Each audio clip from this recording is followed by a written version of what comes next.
Imagine this.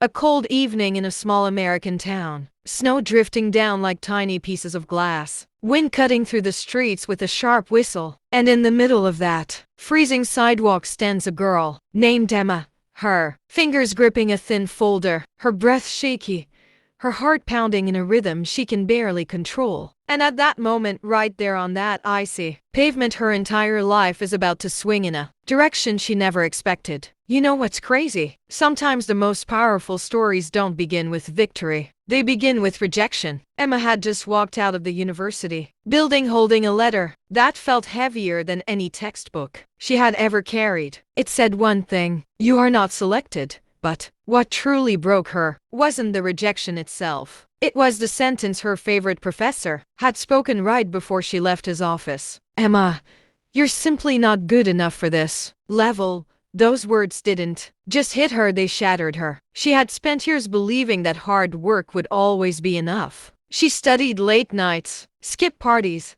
worked part-time jobs, helped classmates, and still pushed herself to be the best. She thought dedication guaranteed success. But life doesn't always follow your rules. As she walked down the steps, the wind slapped against her cheeks. But nothing stung more than those four words: "Not good enough."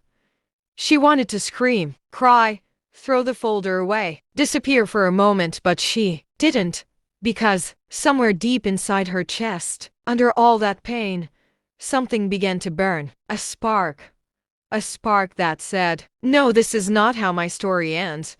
She stood still on the sidewalk, snow melting on her hair, her shoes sinking slightly into the slush. And for the first time she whispered to herself, "You don't get to decide my worth." People passed by. Cars rushed. Lights flickered across the street. But Emma felt alone in a tunnel of silence. The world had momentarily blurred, and all she could hear was the echo of that sentence trying to cage her potential. But she refused to let it. She thought of her mother working double shifts to support her. She thought of her little sister who always said, "I want to be strong like you." She thought of her childhood dreams that didn't deserve to die just because one person couldn't see her value. And then something happened, something that would change everything. She clenched the rejection letter, took a slow deep breath, and decided that she would not let pain break her. She would transform it. She would use it. That night, instead of hiding in her room, Emma opened her laptop and wrote a new plan for her life, a plan with goals so high they scared even her. She wrote them without stopping, without doubting, without caring who believed in her and who didn't, because belief doesn't begin with people. Belief begins with you. Her new plan had 3 rules. Rule 1. Never let someone else's limitations define your abilities. Rule 2. Failure is not a wall, it's a doorway. Rule 3. If someone says you can't, you must. She taped the list on her wall, set her alarm for, and promised herself that she would chase her dreams so aggressively that even the universe would have to step aside. And here's where the real story begins, not with rejection, not with tears, but with the moment she stood back up. She started waking up earlier than ever before. She studied harder than she thought she could. She watched lectures, read books, practiced skills, and learned things she didn't even know existed. Every morning she whispered, "Not good enough. Watch me." Every night she reminded herself, "The world doesn't decide my destiny." People around her noticed a change. Emma wasn't just working, she was transforming. She wasn't just motivated, she was unstoppable. What she didn't know yet was that this fire inside her, this determination, would lead her towards something bigger than she had ever imagined. A challenge, an opportunity, and a moment that would test everything she believed about herself. And that moment was coming fast. Emma's transformation wasn't loud or flashy. It didn't explode across social media or attract crowds. It grew quietly, like a flame learning to become a fire. Every morning as she woke up, before the sun, before the noise, before the world had a chance to tell her who she should be, she sat at her tiny wooden desk, laptop glowing in the dark, eyes half open but heart wide awake. She knew a truth most people never learn: discipline beats motivation. Motivation fades, discipline stays. and she was building discipline like armor. She applied again for the program she had been rejected from. But not just the same program, she aimed higher. She started applying to national leadership internships, innovation labs, youth conferences across the U.S. Opportunities she once thought were too big for someone like her. But the old Emma was gone. This Emma didn't care about limits. She cared about growth. She spent hours studying things she never had time for before: public speaking, psychology, business leadership, personal development. She practiced talking to a camera to improve her confidence. She worked out at home to build physical strength. She pushed her mind and body every single day. And slowly, something unbelievable began to happen. Clarity. She started understanding that rejection wasn't a stop sign, it was a reroute, a better path, a sharper direction. But life doesn't reward you instantly. Before her big breakthrough, another storm tested her. One morning she received a second email. She opened it calmly, but inside she prayed. The email read, "We appreciate your interest. Unfortunately, you have not been selected." Another rejection. Another no, another invisible punch to the chest. For a second, Emma froze. She stared at the screen. Her heartbeat slowed. Her throat tightened. She wondered, am I just chasing something that doesn't belong to me? But then she heard her own voice from weeks ago, the voice that had whispered, "You don't get to decide my worth."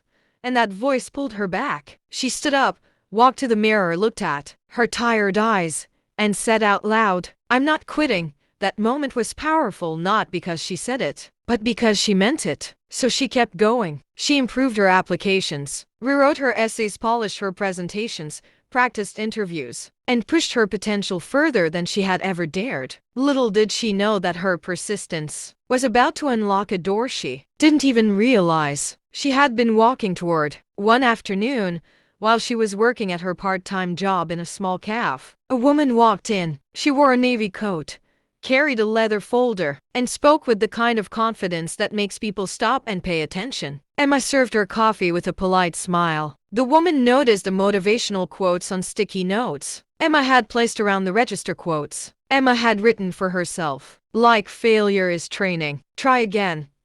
And your future needs you more than your past." The woman asked, "You wrote these?" Emma nodded shyly. "Yes, ma'am." The woman smiled. "You're a writer in the making." Emma laughed softly. "I just try to stay focused." "No," the woman said. "You're more than that." Emma felt the compliment settle in her heart like warmth against cold metal. They talked for a few minutes. Emma shared her goals, the rejections, the journey. The woman listened deeply, not like a customer but like someone who understood struggle. After a moment the woman said, "Send me your RSUM." Emma blinked. "My RSUM?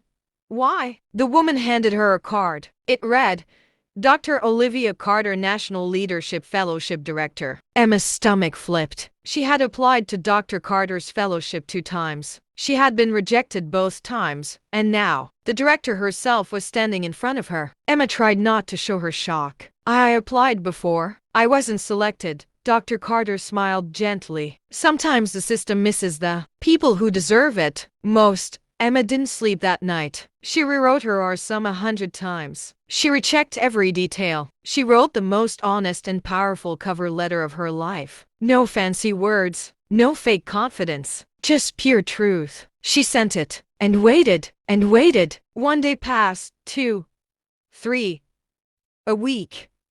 Silence. But Emma didn't break this time. She held her routine. She stayed disciplined. She trained herself to believe that waiting is not weakness, it's part of growth. And then, on a Thursday evening, her phone buzzed. One email, one subject line. "Congratulations, Emma." Her breath vanished. Her hands shook. She opened it, eyes wide, heart out of control. She read it 3 times just to believe it. She had been accepted. Not just accepted, she was chosen as one of only 12 students from the entire country for the National Leadership Fellowship. She dropped to her knees on her bedroom floor, tears falling quietly. She remembered the sidewalk, the snow, the rejection, the pain, the professor's voice telling her she wasn't good enough. And she whispered, "Watch me now."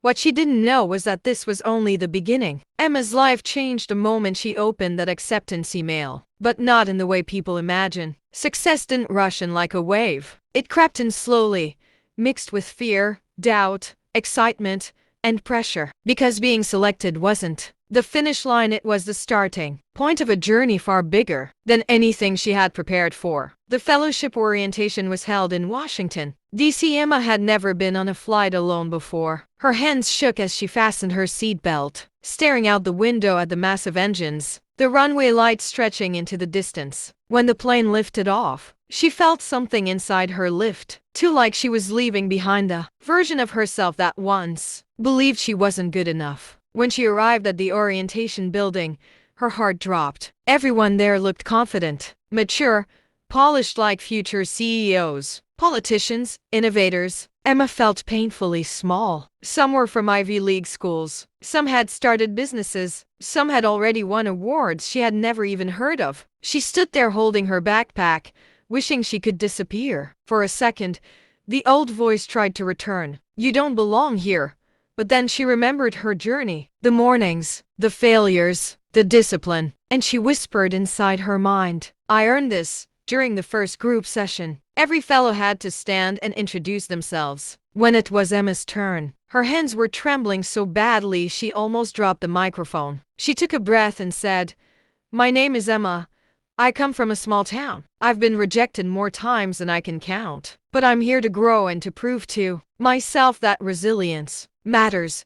The room went silent, not in a bad way, but in a way that meant people were listening, really listening. When she finished, one of the fellows nodded at her with admiration, another smiled, and Dr. Carter gave her a proud look from the back of the room. For the first time since arriving, Emma felt like she wasn't just present, she belonged. The fellowship was intense. Every day was packed with workshops, strategy sessions, leadership labs, and team challenges. Emma struggled at first. Her teammates could answer questions instantly, debate confidently, think on their feet like professionals. Emma felt slow, unsure, scared of saying the wrong thing. She stayed quiet during discussions, took notes obsessively, and worked until her eyes burned at night. One afternoon they had to present a group project in front of the entire panel. Emma's team chose her to deliver the opening pitch. She panicked. "Can't," she told them. "I'm not good at speaking." Her teammate, a girl named Hazel,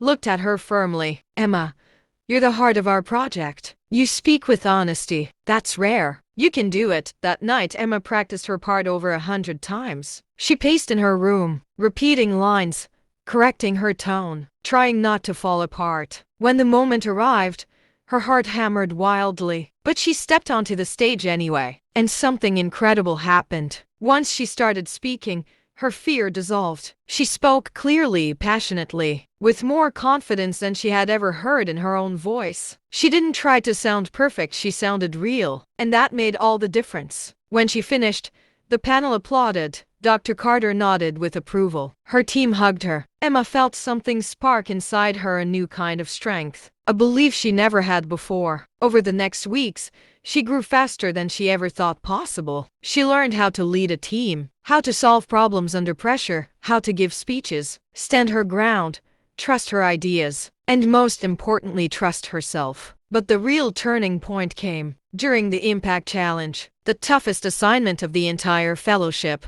Each student had to create a project that could change their community, something real, something powerful, something meaningful. Emma spent days thinking. She wanted to create something that wasn't just impressive on paper but genuinely helped people. Then she remembered her own journey, the rejections, the loneliness, the feeling of not being enough, and she knew exactly what to build. She created a mentorship program for high school students struggling with confidence and self-worth, especially those coming from small towns like hers. She called it Rise Within. It wasn't fancy, it wasn't big, but it was real. She designed workshops, online support groups, training modules, and motivational sessions. She poured her heart into every detail. When presentation day arrived, Emma stood on stage holding her project binder, hands slightly shaking, but eyes filled with determination. She started speaking not as the girl who had been rejected, but as the leader she had become. She shared her story, her struggles, her transformation. She told the panel sometimes the world doesn't need another genius. Sometimes it just needs someone who refuses to give up. The room fell silent, not because she was perfect, but because she was honest. When she finished, something unbelievable happened. The entire audience stood and clapped. She had moved them, inspired them, proven herself. After the session, Dr. Carter approached her and said, "Emma, you don't just belong here, you are exactly what this program was created for." Emma felt tears gather in her eyes because for the first